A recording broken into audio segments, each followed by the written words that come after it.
Un nuovo caso positivo si è registrato ieri a Casteltermini, il primo in assoluto nel paese, così come comunicato dall'ASP di Agrigento. Salgono così a 113 le persone contagiate nella nostra provincia, aumentano anche quelle guarite portandosi a 46, mentre quelli posti in quarantena scendono da 45 a 42, costanti quelli ricoverati in ospedale della Sicilia, 11. I tamponi effettuati salgono a ben 3.275. Nella regione, secondo quanto scritto dall'assessorato regionale alla sanità nel suo report isolano, Agrigento è sempre ferma a 129 casi, mentre fa un balzo avanti la provincia di Catania con ben nuovi 38 contagiati in più. Messina in aumento, va a 412, Palermo 348, Enna 319, diminuisce. Trapani costante si ferma a 112, Siracusa in aumento di 58 nuovi contagi. Siracusa in aumento va a 58 nuovi contagi, Caltanissetta è stabile a 113, Ragusa un caso in più, attestandosi a 58 persone.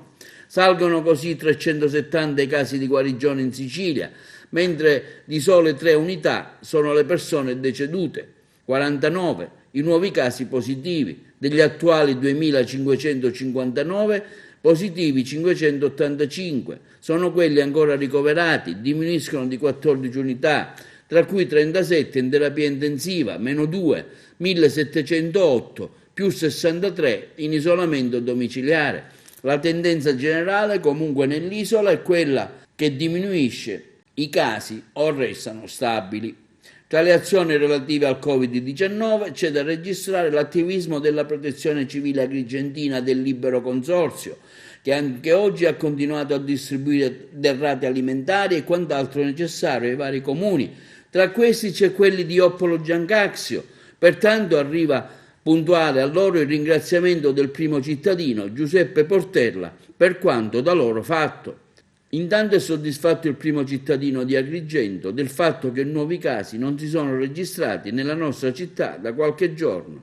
Prosegue la condizione di 0 casi positivi nella nostra città, anzi oggi una buona notizia, abbiamo un positivo in meno, nel senso che una delle persone che era stata individuata come positiva e che lo è stata per alcune settimane è stata dichiarata guarita ed è stato bello oggi poterla sentire al telefono, pericolo scampato, e sentire la sua voce completamente diversa, tanto che non l'avevo quasi riconosciuta al telefono, una voce completamente diversa, una voce che è di gioia e che guarda al futuro.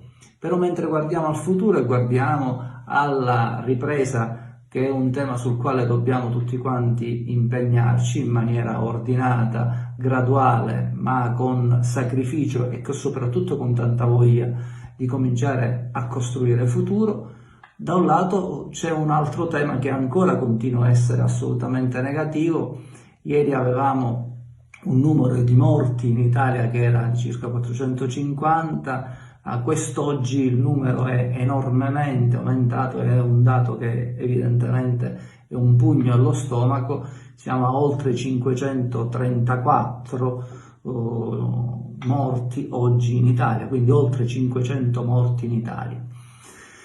E quindi questo ci fa dire che abbiamo un'Italia che è un'Italia rossa, che è là dove si continua a morire, che è soprattutto Lombardia, che è Marche, che è Piemonte, un'Italia per così dire rosa, dove il livello delle morti è importante, significativo, ma non come le zone che chiameremo per ragioni di velocità zone rosa, è zona che possiamo considerare bianche, nel senso che la nostra Sicilia, pur con i drammi che sta verificandosi, ha una situazione che in qualche momento si può farci dire che è ben, governato il livello dei contagi.